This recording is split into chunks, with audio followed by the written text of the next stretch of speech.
floating.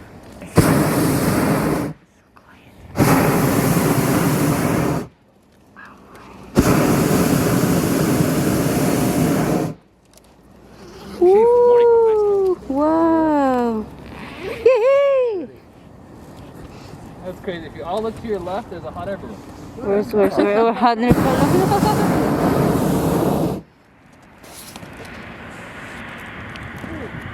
Oh, Toby's looking up here. See, guys, there's our competition right here. Oh. You see it?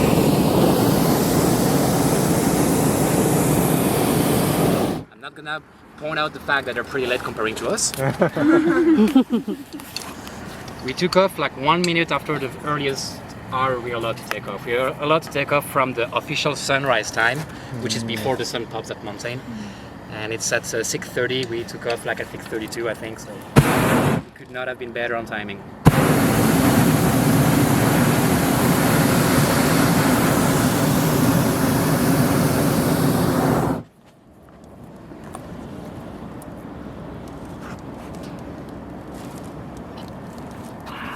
It's so peaceful.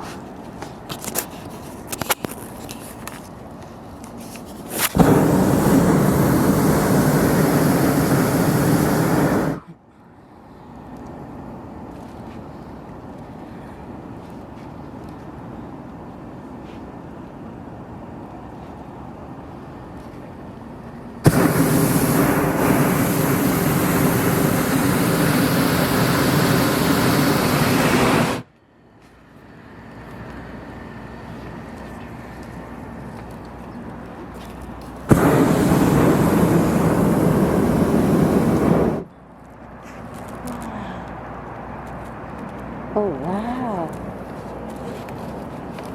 I love this ride.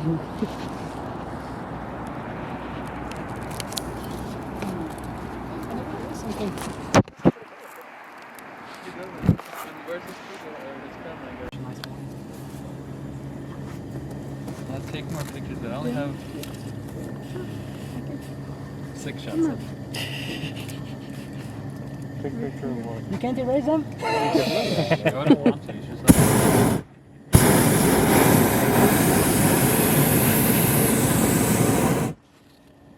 Let's keep one in stock in case he comes by next to us.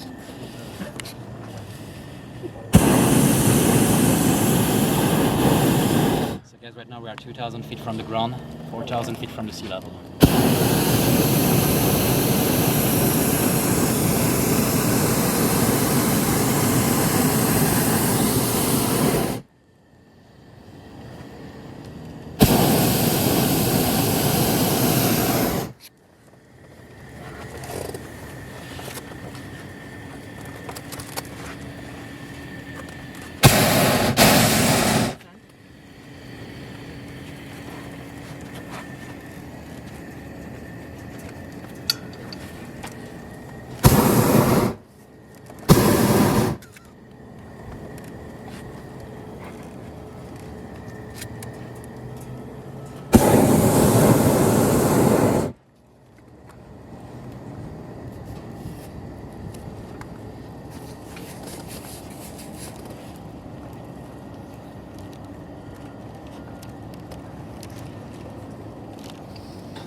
So that's why I was like, that's the beach right here. And he's gonna have to figure out because it's not Neo who's gonna help him.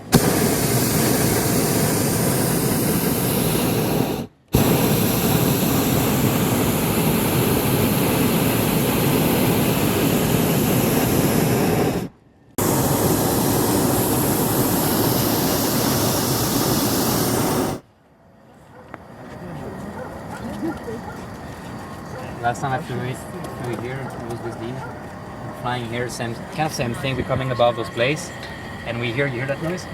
It's a leaf blower or whatever. And we hear that like right around it, right below us, and we think it's an ultralight or something. And I'm like, Dean, check him. There's a helicopter, an ultralight flying around us. We don't see him. And we look down. It was the guy with the leaf blower. Okay, fine. Hey, Jeff? Yeah. Mind if I hop in with you for like half a second? Yeah, sure. watch the way you do it. If you wait, leave your weight. Don't jump. Right? Don't jump. Leave your weight always. Howdy. Howdy!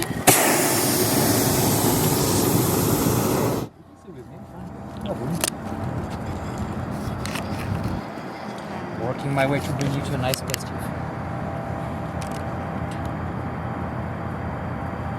We landed right here. We could, but it's a little early. I don't really want to land now.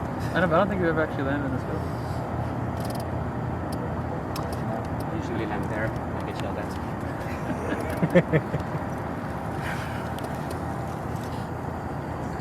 Yeah, we find our way nice. 2.2, 178. Very good, very, very good. So you notice a part that I did a lot of time is like when you start coming down right after those trees here, a lot of time you end up getting that drift toward the left. So we're gonna see if it still happens today, even though we have like 4 miles an hour at this altitude. Our plane is still the same. We're gonna try to see if we can box back to the field. So we're gonna come right after the trees. If we get that left turn, that's perfect. If we don't, I'm not sure what we'll do. I think on the flight I did with you, we did that, but we got a lot of left. Usually you have too much left. That is totally right. A lot of time I end up on the side of the street and I miss the box.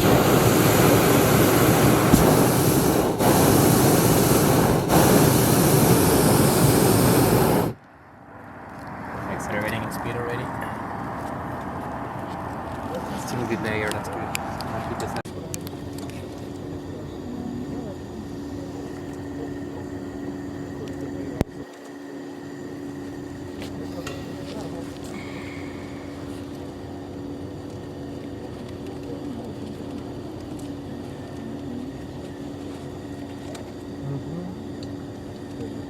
What are those? What are those? I don't know, I guess water treatment. Notice that I would check, I never did.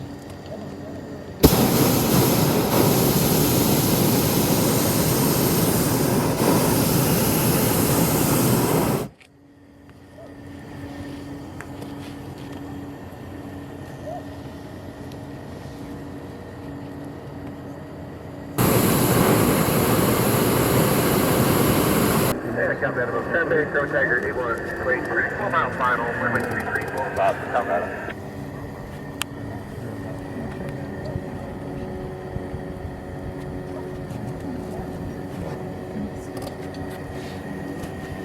Oh, he's right here. I was like, I can hear his clothes, I could not see him. Really? Right there, right ahead of us. Look above the dirt field. Oh.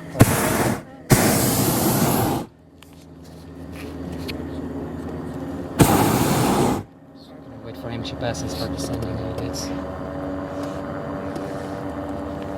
Oh, wow.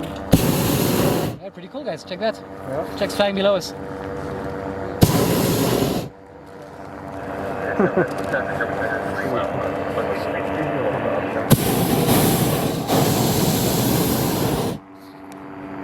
That's cute.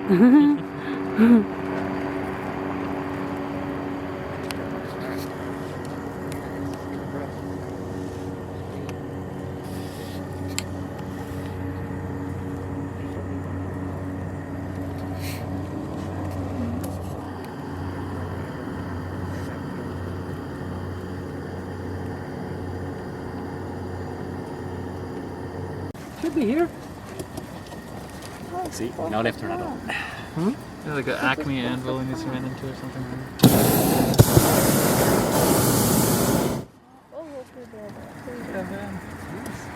No left turn at all, my friend. Right turn, 175.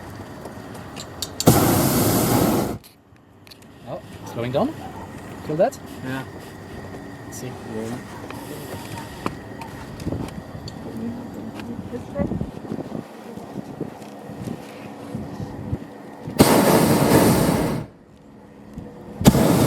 We're not landing as we're just coming close to the ground.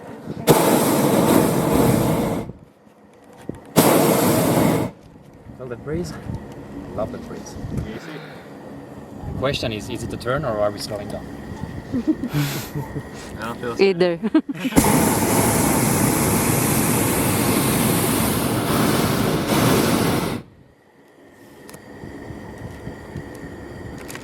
And see what I was telling you. You feel that wind, but you're still not braking because we're going too fast compared to that new layer. So the momentum will still take effect, which means that maybe we won't even have time to get that wind before the power line. So you always have to be prepared of that every time you're changing your layers to come on the ground. It's like, if the momentum won't make me make my turn at that altitude, I'm gonna go straight on this, so I need to be ready to either come down or go back up. Hey, rabbit over there. Rabbits? Yeah. Rabbit.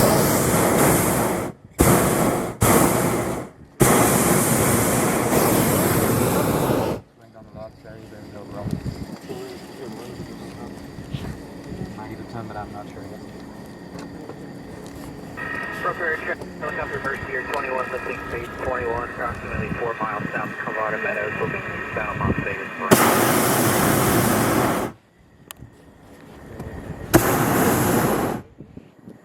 Colorado traffic, there's 3 hot air balloons up. We are the highest hot air balloon just The pulse, you heard them? They're both giving the information at the same time. 3,700 feet, Calvada. Hopefully they don't have any of the information.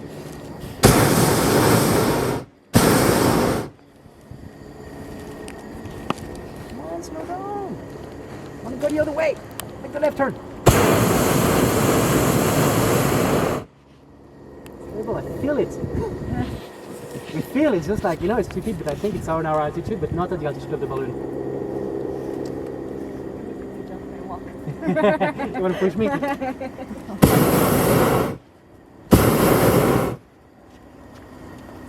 not enough. We're gonna have to go back up as a power line, I think.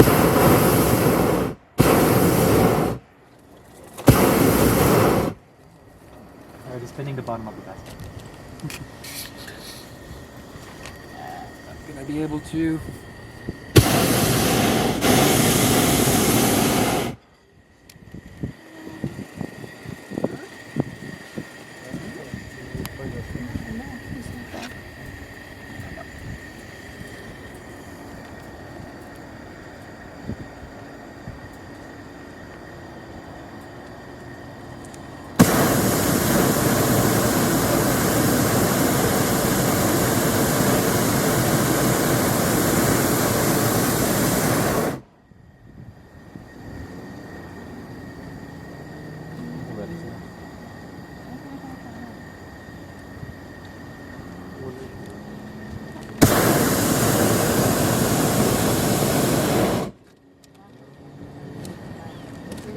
My edges are perfect here. I'm gonna try to come back pretty much where they are.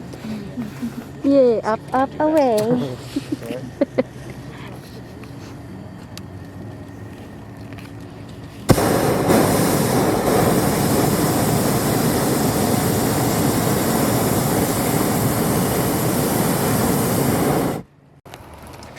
Extra bottle of champagne. Oh.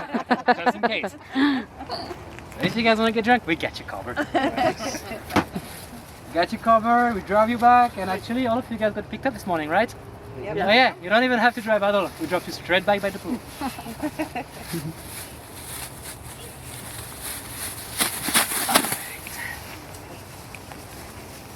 I don't know. It looks like it's private, so I'm not able. Thank you. Thank you.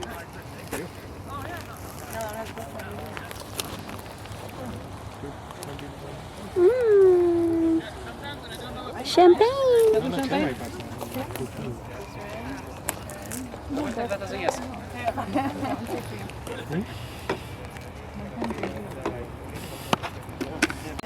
One more.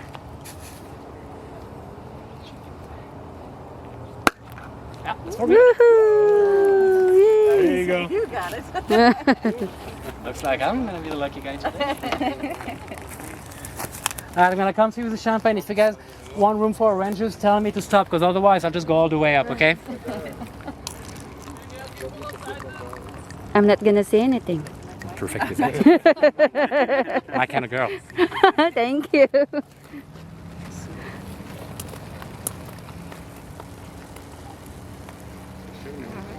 you. What a beautiful ring, by the way. Thank you. Happy birthday.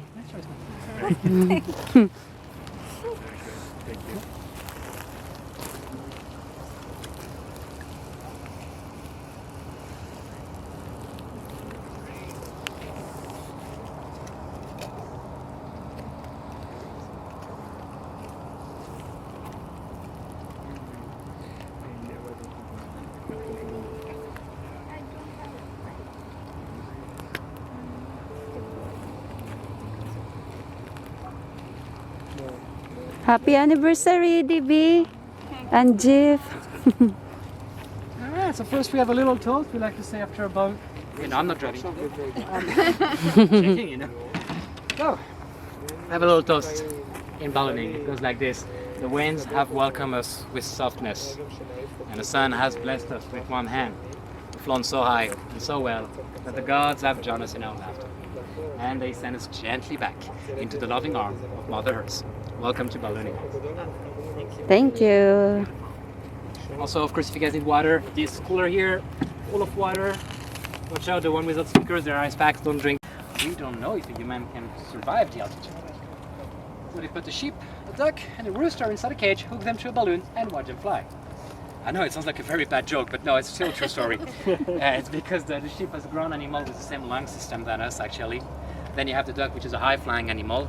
And the rooster is an hybrid. He flies, but never too high. He's mainly on the ground. Their point was like, if all of those animals can fly high in the air, breathe, survive, and land safely, most likely a human can do the same. So they put the animal in a cage and watch them fly. Eventually they landed. Not as smooth as what we just did. But they all landed and they were all alive. Yeah, not many people were volunteer. 2 guys ended up going it in trade of good money. First guy, he was a famous marquis back in the days, the Marquis François d'Hollande.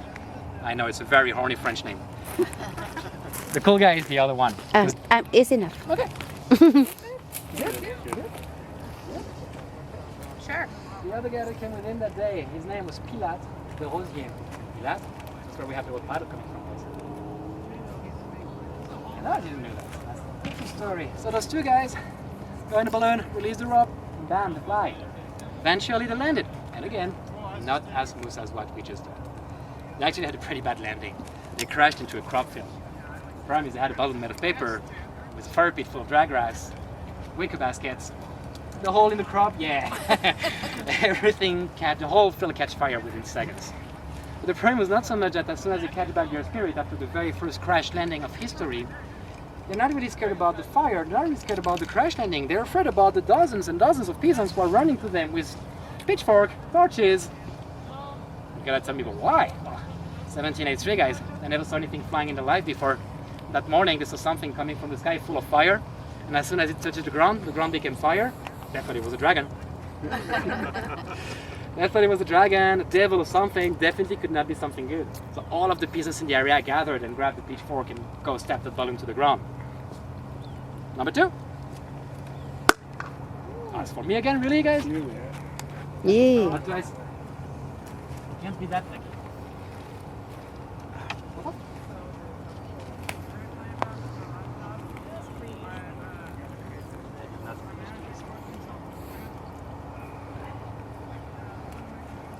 So, but guys, take back the spirit. They see everybody running to them with a pitchfork.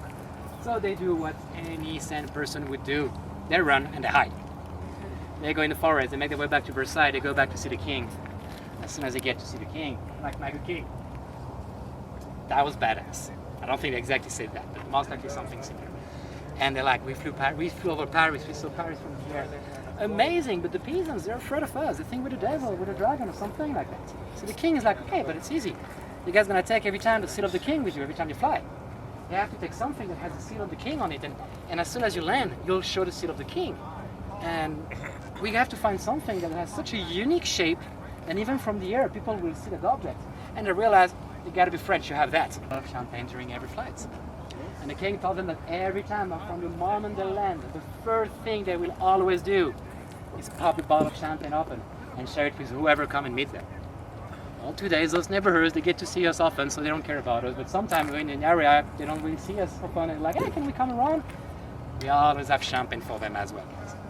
Because believe me or not, but since that day, no pilot has been killed for being conscious of the devil. We cannot keep the tradition.